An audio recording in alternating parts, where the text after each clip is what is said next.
I've been a fan of Akko keyboards for a while. You usually end up with excellent quality for the price, without all the bells and whistles that bigger companies tend to focus on. And that's still true with the Akko 3087 Silent.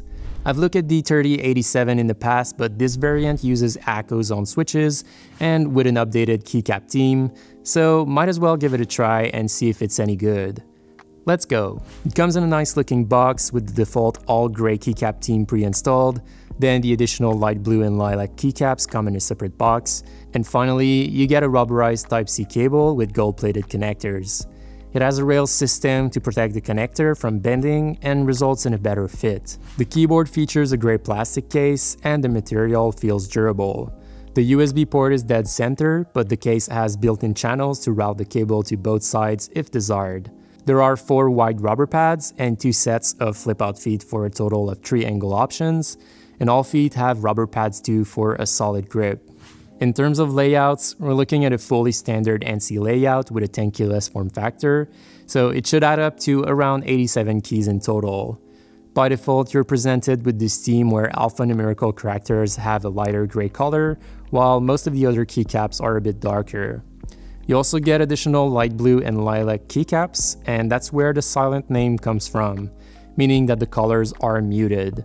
The switches don't feature sound dampeners or something like that. You get almost the same selection of extra keys in both colors, so you can mix and match. Effectively, you get arrow keys, insert, a novelty with the Akko logo, spacebar, although 2 lilac instead of 1 of each color. Then there's an enter key and vertical enter, which has no purpose for this layout. I like the overall look, and the keycaps are high quality, not the thickest, but they are made from PBT and the surface feels nice. The legends are dye sublimated, and the process is high quality with a contrasty and precise print quality. For included keycaps, it's really hard to complain. Now to the star of the show, the Akko branded switches. My unit came with orange switches, but I have to say they look much more like pink. Maybe there's a labeling problem. The orange switches are supposedly tactile, and these are just a tad tactile. So I guess I got the right switch, although Akko actually has a pink switch, and this one is linear.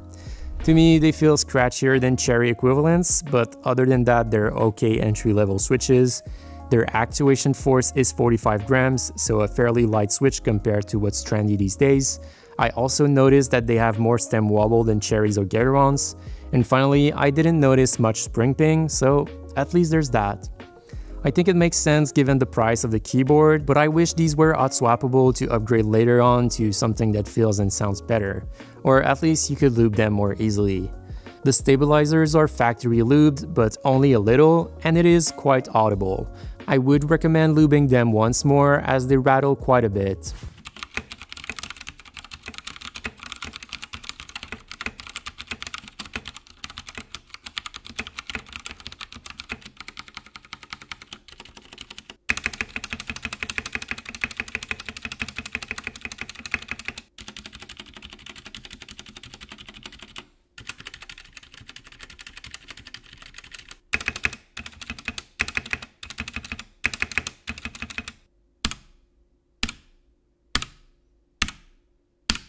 This keyboard doesn't have Bluetooth support nor LEDs, it is pretty bare bone.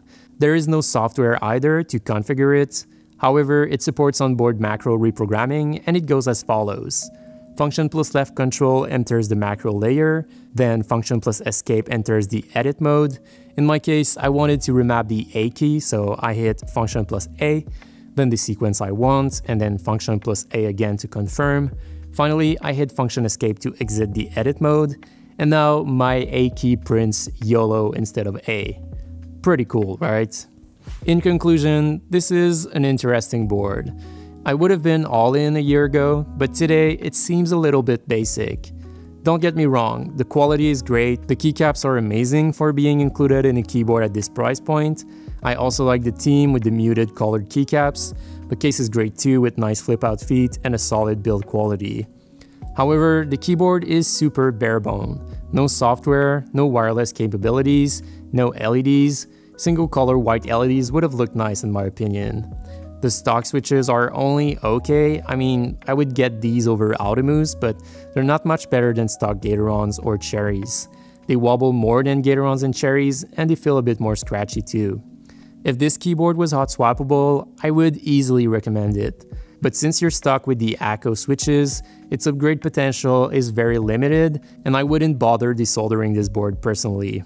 The extra colored keycaps are sometimes duplicates, or simply not compatible with the tanky-less layout. Oh, and also, I'm not 100% sure I would send the correct switches.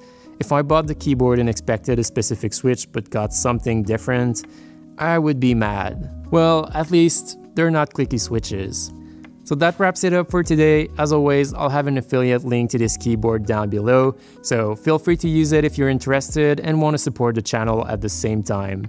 So thank you for watching, make sure to leave a like if you did, and don't forget to subscribe if you haven't already, as I'll see you in a future video.